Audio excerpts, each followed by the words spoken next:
नमस्कार, मी अंकिता जाधव. आपण पाहताय जय महाराष्ट्र. बातमीपत्रात तुम्हा सगळ्यांचं स्वागत.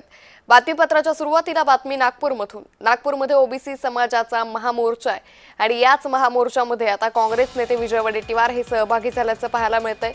तर नागपूरमध्ये ओबीसी समाजानं महामोर्चा काढलेला आहे.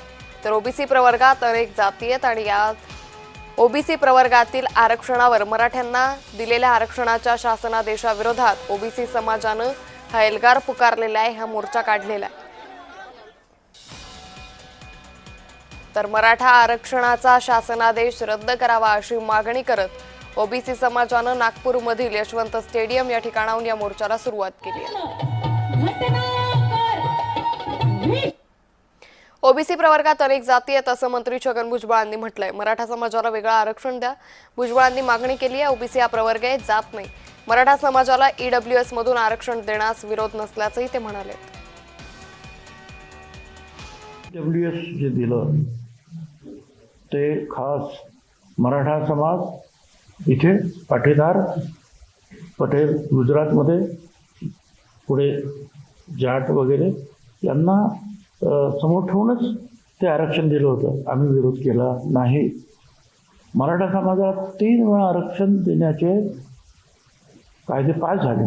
प्रत्येक वेळा आम्ही पाठिंबा, आम्ही पण कुठे विरोध केला. आमचं म्हणणं एवढंच आहे की तुम्ही वेगळं आरक्षण घ्या. इथेच सगळी गर्दी खूप आहे आणि तुम्ही जर आलात तर तुमचाही फायदा नाही, आमचाही फायदा नाही.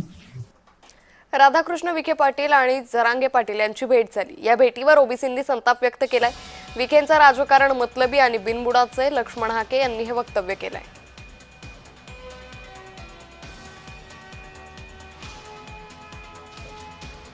डोक्यावर परिणाम झालाय.